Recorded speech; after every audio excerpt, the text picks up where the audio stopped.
राजभाषा के रूप में स्वीकार किया गया था। वहीं आज के दिन हिंदी दिवस के अवसर पर न्यूज बीके के संवाददाता देवेश कुमार स्वर्णकार ने डॉक्टर रामकृपाल पांचाल के साथ कुछ खास बातचीत की, जिन्हें हिंदी साहित्य के प्रतिष्ठित पुरस्कार सुब्रमण्यम भारती से हिंदी साहित्य संस्थान सभागार में वर्ष 2018 में सम्मानित किया गया।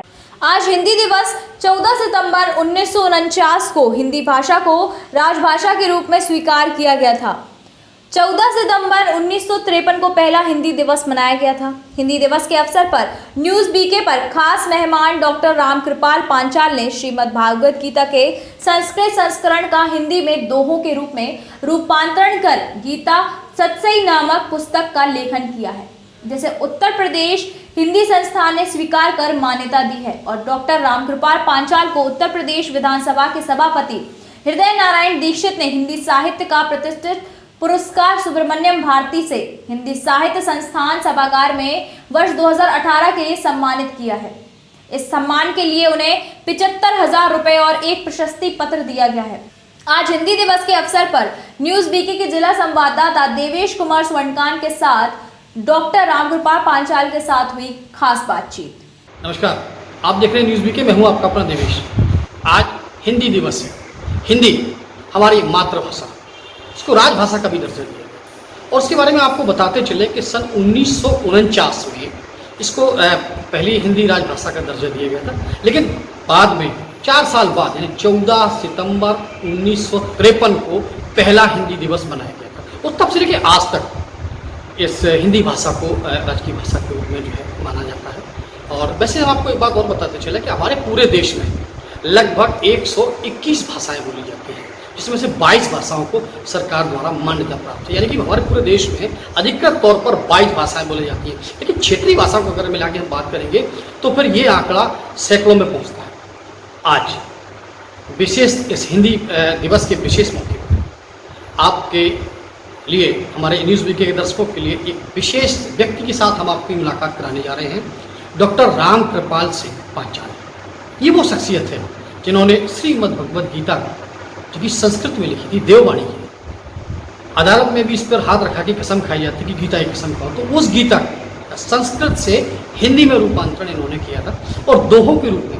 इनका कहना यह था कि 700 श्लोक हैं श्रीमद् भगवद गीता में और उन 700 श्लोकों को उन्होंने 700 दोहों में परिवर्तित किया। तो इसके लिए उत्तर प्रदेश सरकार ने वर्ष 2018 में सुब्रमण्यम पुरस्कार जो प्रतिष्ठित होता है हिंदी साहित्य के लिए, उनको दिया गया है।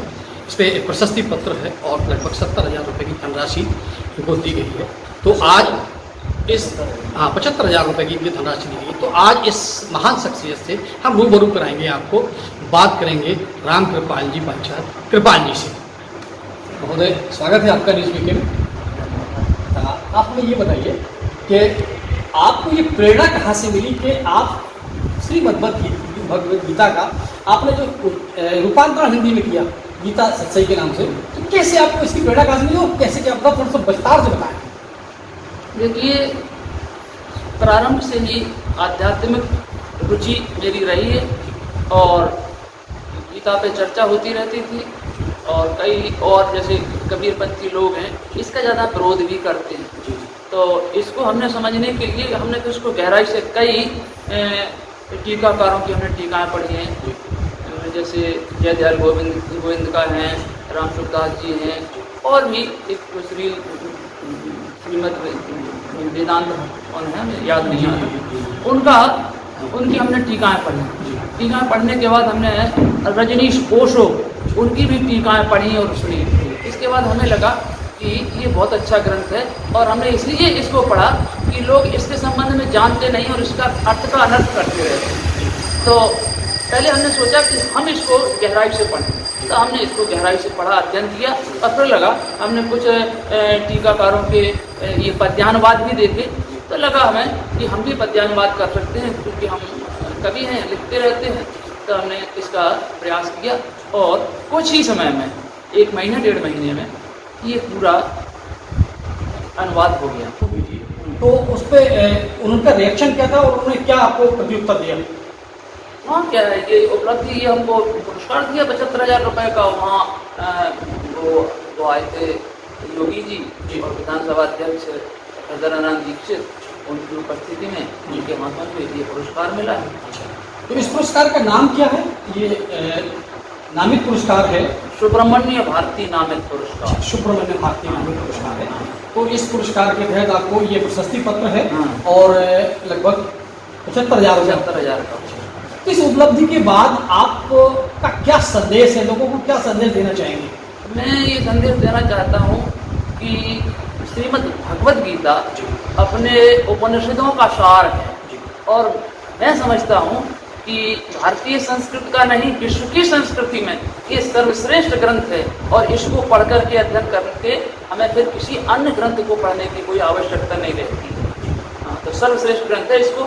इसको तो कोर्स में भी चलाया जाना चाहिए, लेकिन हमारे यहाँ जो कुछ 30 है और जाने 30 है ऐसी कुछ धाराएं हैं कि हमारे विद्यालयों में ये गीता और रामायण पढ़ाई नहीं जाती है। और मदरसों में पढ़ाई जाती है, मदरसों में कुरान पढ़ा सकते हैं लेकिन अपने यहाँ ये नहीं पढ़ा सकते हैं। तो ये गलत है, इसमें जल्दी से जल्दी सुधार होना चाहिए और हमारे विद्यालयों में गीता और रामायण का अध्ययन करवाया जाना चाहिए, जिससे हमारी संस्कृति संरक्षित रहे। अच्छा, जैसे कि आपने बताया कि ये संस्कृत से आपने इसका हिंदी में रूपांतरण किया, तो निश्चित तौर पर जो लोग संस्कृत को थोड़ा सा क्लिष्ट मानते हैं, कठिन भाषा मानते हैं, तो वो क्योंकि मातृभाषा है हिंदी, हम आप अच्छे से हिंदी बोलते हैं, हिंदी भाषी क्षेत्र में रहते हैं, तो निश्चित तौर पर लोगों को एक सहजता होगी इसको पढ़ने में, या मतलब इसको कैसे आप लेके चलते हैं? नहीं, बिल्कुल सहजता होती है। इसमें इसके मूल भाव को छोड़ा नहीं गया और अपनी तरफ से कुछ जोड़ा नहीं गया, ज्यों की त्यों रखा गया है, उसमें बिल्कुल ज्यों की त्यों रखा है और पढ़ने में उसको सुगमता है, आसानी रहेगी। और जिन जिन लोगों को हमने दिया है उनकी प्रतिक्रियाएं हमारे पास आई हैं, उन्होंने इनको अच्छा बताया और कहा ये भारतीय संस्कृति के लिए अनुपम ग्रंथ है और आपकी रचना अच्छी है, ये हमें पता है। कई जो भागवत पढ़ते हैं, भागवत पढ़ने वाले पंडित लोग हैं, इनको हमने बहुत लोगों को दिया है, तो वो ये बताते हैं कि ये सर्वश्रेष्ठ और पद्यानुवाद है, उससे हमें ये अच्छा लगा क्योंकि समझने में सुगम है।